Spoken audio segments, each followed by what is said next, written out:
Ang pag-uusapan natin ngayon ay tungkol kay Larry Gadon update sa ABS-CBN hearing. At sa pangalawang bahagi ng video ay tungkol kay spokesperson Harry Roque. Nag-update ang spokesperson tungkol sa Pangulo at sa mga pinakabagong kaganapan tungkol sa COVID-19. Let's watch the video. Expired, no? Yung expired na word, yan talagang operative word na yan ang hinahanap namin sapagkat galing na yan sa Supreme Court eh. Ngayon, dahil yan sa word na yan na expired, according to the Supreme Court, hindi mo na pwede ngayong asikasuhin o hindi mo na ngayon pwedeng bigyang pansin yung mga application for renewal. Kasi nga, sabi nga ng Supreme Court, expired. Eh, di ba, ayon sa ating konstitusyon, ang mga franchise ng media ay naglalayon lamang o nagtatagal lamang na hanggang 50 taon. A constitutional issue na yan. So kapag kaya na ibinigay ng House uli, hindi nanalo ang ABS-CBN sa pagka-dismiss ng co-warranty petition ni Solgen Calida. Na-dismiss ito dahil kasi moot and academic na dahil noong May 5 pa nag-issue ang kautusan, ang NTC ng pagpatigil ng pag-broadcast ng ABS-CBN using the frequency awarded to it, no? So yung co-warrant to, hindi na talaga yon mapapatuloy na bigyan pa ng hearing ng Supreme Court dahil yan ang tinatawag natin na moot and academic. Wala na eh. Wala nang controversy. So, ang pinakamagandang nangyari dyan sa ruling ng Supreme Court ay yung ginamit ng Supreme Court yung word na expired, no? Yung expired na word, yan talagang operative word na yan ang hinahanap namin sapagkat galing na yan sa Supreme Court eh. Ngayon, dahil yan sa word na yan na expired, according to the Supreme Court, hindi mo na pwede ngayong asikasuhin o hindi mo na ngayon pwedeng bigyang pansin yung mga application for renewal. Kasi nga, sabi nga ng Supreme Court, expired. Eh, di ba, ayon sa ating konstitusyon, ang mga franchise ng media ay naglalayon lamang o nagtatagal lamang na hanggang 50 taon. A constitutional issue na yan. So kapag kaya na ibinigay ng House uli, ang mangyayari niyan, napakadaling i-question yan sa Supreme Court kasi Supreme Court na nga mismo nagsabi na expired, no? So, napakadaling sugpuin ang kung ano man ang ilalabas ng House na halimbawa ito ay i-renew o i-grant nila, no, under any application, kung ito ay renewal or kung ito ay new franchise. Napakadali ng question sa Supreme Court kasi ang sabi ng Supreme Court expired, no? Yan talaga ang hinihintay namin na operative word ng Supreme Court, yan pag sinabi nila na expired. Yan ang magtutuldok sa anumang layon ng ABS-CBN na mapalawig pa ang kanilang franchise. Maraming salamat. Hi sir, good afternoon. Sir, doon muna sir kay Secretary Duque, no? Si Senator Gordon said that many are after his position because maraming pera daw sa DOH. Would you agree to that statement? Hindi ko po alam at wala po kong nalalaman na kahit sinong nagnanasa maging Secretary of Health ngayon.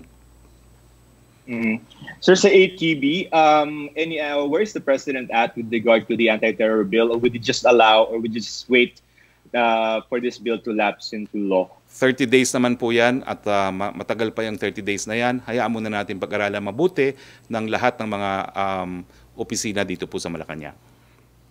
Sir, may comments si Justice Carpio, sir, na some of the provisions are unconstitutional din sa ATB, particularly yung warrantless detention na sabi niya is just allowed under martial law.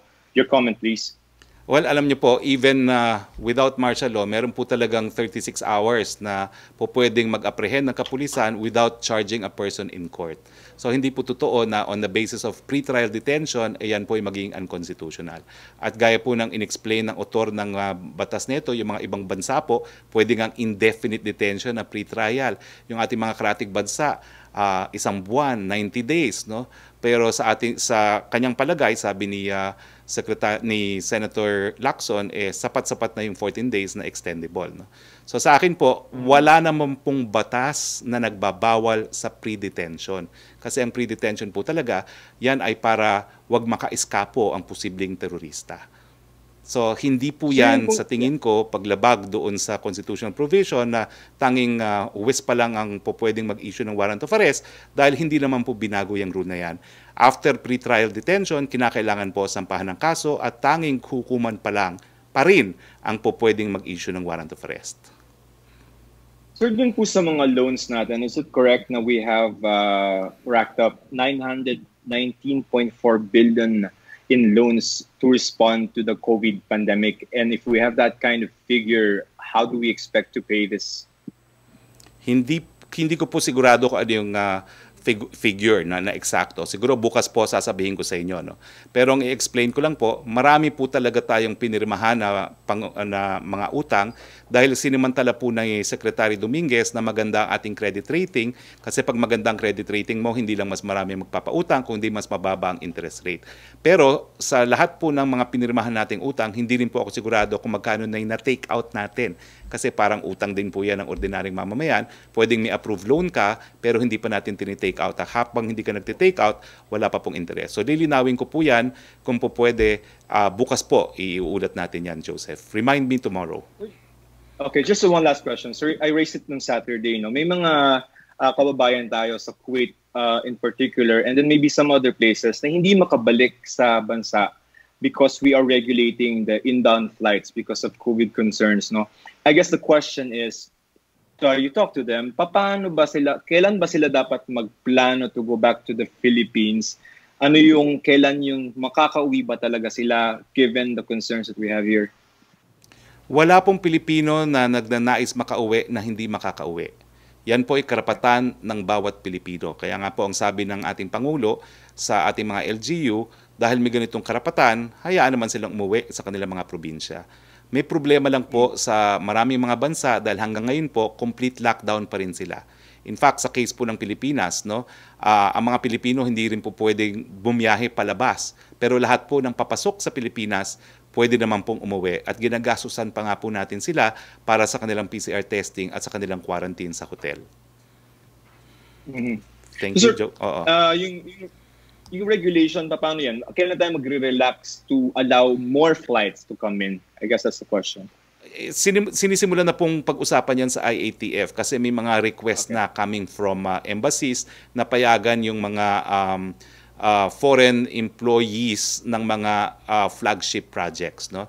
So, pinag-aaralan na po yan. Linabas na yan ni Secretary Maynard ng DOJ nung Biyernes dahil may isang embahadang nag-request na at magkakaroon po ng pag-uulat. Ngayong araw na ito, ang Bureau of Customs at saka ang DOJ kung ilan yung posibleng mga visa holders na foreigners na related sa mga flagship projects, yung mga work-related visas at saka yung mga permanent residents, kaya po ng retirees at saka special investors. So mamaya pong hapon sa pagpapatuloy ng meeting ng IATF, magpipresenta po sila ng datos at para magkaroon po ng desisyon kung bubuksan pa nga natin ang ating bayan sa mga dayuhan.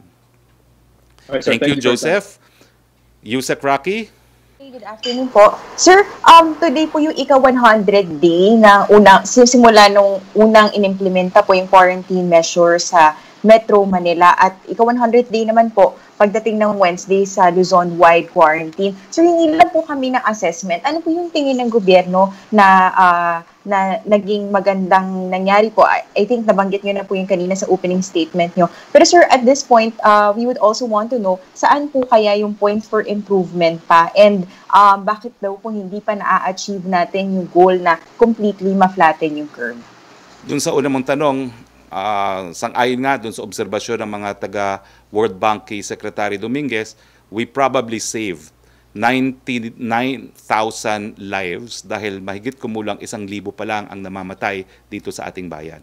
Ikumpara nyo po yan sa Estados Unidos, sa Spain, sa Italy, talagang makikita nyo naman po na napakadaming buhay ang nasalba dahil sa ating ECQ. No? Pangalawang tanong mo ay Trish, ano yung pangalawang tanong mo? Yes, sir. Yung points for improvement, ano pa yung nakikita po na pwede natin gawin, especially hanggang ngayon po, bakit daw po hindi pa naka-flatten yung curve? Well, sa totoo lang po, no, nagagalak din tayo na bumababa yung mga namamatay. Ibig sabihin, dumadami yung mga gumagaling. So parang naging mas mahusay tayo sa pag-aalaga ng mga nagkakasakit na ng COVID-19. Siyempre, ang gusto nating makita, zero transmission. Pero malayo pa po tayo doon dahil napakadaming ang kaso na nare-report every day. So ang ating pakiusap, dahil wala naman po talagang gamot dyan, wala pang bakuna, manatiling malusog, manatiling malinis, social distancing, pagsuot po ng mga masks. Sir, saan po kaya nagkakaroon ng problema kung bakit hindi pa po natin naaabot yung pag-flatten ng curve after about 90 days? And kumbaga sa pagsunod po ba to or sa implementation, where does the IATF see the problem lying po? Well, maraming mga dahilan yan, no? Pero isa na dapat talaga nating aminin ay yung population density, no? So maraming lugar sa atin na talaga napakahirap mag-social distancing dahil kulang talagang espasyo, no? Kung titignan nyo yung mga bansa na zero transmission yan, New Zealand, kakaunti lang populasyon nila, malaki ang kanilang lupa, no? Hindi po ganyan ang kaso ng Pilipinas. Pero, ganun pa man, haharapin po natin ang paghamon at alam ko naman mga Pilipino, pag nahamon, talaga namang gagawin nila ang lahat ng magagawa nila, lalong-lalo na kung ang nakasalalay dito ay buhay nila at ng kanilang mga mahal sa buhay. Kaya po natin to. Secretary, on the 25th, mag-expire na po yung Bayanihan Gilas 1 Act. I understand, tama po ba, magpapatawag pa po ba or hindi na po magpapatawag ng special session for either extension or para po doon naman sa bagong batas po? Well, gaya ng nasabi ko na po sa mga nauna nating press briefing, nakikipag-ugnayan po ang ating Department of Finance at ang economic team natin sa parehong kapulungan ng Kongreso para po plantsahin yung isang stimulus package at saka yung renewal ng emergency powers. Pag naman po na-plansya yan, wala naman pong problema ang pagtawag ng special session, lalong-lalo na po pwedeng maging virtual sessions of Congress naman po yan. Secretary, very short lang po, one last. So, bali po sir, after June 25, magkakaroon pa po ba ng final report si President sa Monday or yung ngayong Monday na po yung magiging huling report ng Pangulo to the Congress? Magkakaroon pa po ng final report after the 25th. Thank you, Trish. Thank you po. Yusek Rocky. Thank you, Secretary. Hi sir, magandang hapon po. Sir, about po dun sa Balik Probinsya and Hatid Tulong program. So far sir, do you see any lapses on the part of the government agencies implementing these programs considering na yung mga local officials po sa Eastern Visayas expressed concern because of yung mga cases ng COVID dun sa area nila na allegedly nanggaling daw po doon sa mga programa na yon. I understand that the government is planning to review the program, but what will happen to these programs habang ongoing po yung review? I know that Balik Probinsya is now suspended, but how about the Hatid Tulong? Okay, tatlo kasi po yan eh. Hatid probinsya ng mga OFW, hatid tulong para sa mga stranded individuals, at Balik Probinsya na programa po ng gobyerno na sinimulan po ni Senator Bongo. Siguro po wala namang lapses. Ang meron po tayo, kakulangan ng testing kits, no? Napakadami po kasi mga OFWs na umuwi. Sang-ayon sa huling ulat po ni Secretary Bello, mahigit kumulang 54,000 na mula nung Mayo ang mga nakauwing mga OFWs. Naubos po o talagang sila po ang gumagamit ng mga testing kits natin na PCR. At hindi naman tayo pumapayag na rapid test kits lamang, no? So, pero itong mga darating na panahon nga po, sabi ni Secretary Galvez, dumating na yung binili natin na kung hindi ako nagkakamali, 8 million no, na testing kits, no, o parating pa lamang. At pag dumating nito, mabibigyan na po natin ng lahat ng uuwi sa kanilang mga probinsya ng PCR tests. Pero tingin ko naman po hindi lapse yan. Kung hindi, talagang napakadami lang po talaga ng mga umuuwing mga OFWs dahil hindi naman natin inaasahan na napakarami talagang mawawalan din ng trabaho sa abroad. So, ibig sabihin po, sir, kumbaga magkakaroon tayo ng bagong protocol na lahat ng mga magiging part ng programs na to mag-undergo ng RT-PCR test. Opo, yan ang ating gustong mangyari. Dahil nga po sa kakulangan, yung mga stranded individuals, pinakuha lang ng mga health certificates at pagdating dun sa lugar na uuwian nila, kung mayroong PCR tests capability, ipi-PCR sila at kung wala naman, 14-day quarantine. Wala naman po masama dun sa 14-day quarantine dahil kapag ikaw ay meron talagang sakit, basta ikaw mag-quarantine, gagaling ka naman po kung hindi naman seryoso yan at hindi ka na makakahawa matapos po yung 14-day quarantine. So siguro nagpapanik lang yung ilang mga LGUs natin kasi dati wala silang COVID case, pero wala naman pong problema. Miski magkaroon kayo ng COVID case, i-quarantine nyo lang po at i-isolate at gamutin. Hindi naman po problema yan.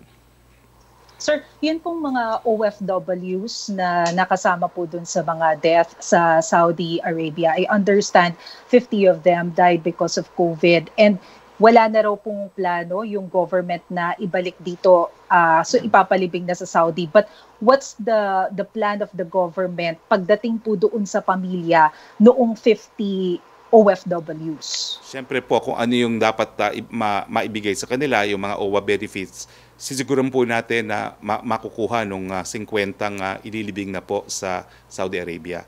Alam niyo po, iba talaga ang protocol sa Saudi Arabia dahil ibang pananampalataya nila. No?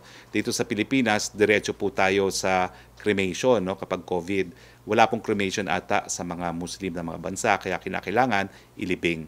Pero yung mga iba po na po pwedeng maiuwi, magcha-charter po ang gobyerno ng 3 eroplano para maiuwi yung 200 plus na mga labi ng ating mga kababayan. Sir, panghuli na lang po, when do we expect po na maibabalik yung mga natitira po na labi? And ano po yung naging reason bakit po naipon yung ganun kadami sa Saudi? Well, pinakamarami po talaga mga Pilipino nagtatrabaho sa Saudi Arabia. So talagang marami po talaga sila dyan at yung 200 siguro kaya marami yan dahil that's the biggest destination of our OFWs. No? Now, hindi naman po naantala. Kaya lang dahil sa pananampalataya po ng mga Muslim, kinakailangan ilibing kaagad. Kaya 72 hours lang ang binigay sa atin. No? I understand that meron pong usapin na nagaganap din sa panig ni Secretary Locsin at niyang counterpart kung po pwede pa tayo mabigyan ng konting panahon kasi hindi naman ganun kabilis yung pag-charter ng mga eroplano. Pero gagawin po natin yan sa lalong mabilis na panahon. Maraming salamat. Thank you, sir. Thank you. Balik tayo kay Yusek Rocky. There you have it, guys. Mag-comment down below sa inyong opinion tungkol sa mga kaganapan. Don't forget to subscribe to my channel, Donmar TV, and click the notification bell para ma-update kayo sa mga latest news. Hanggang sa next video, have a great day.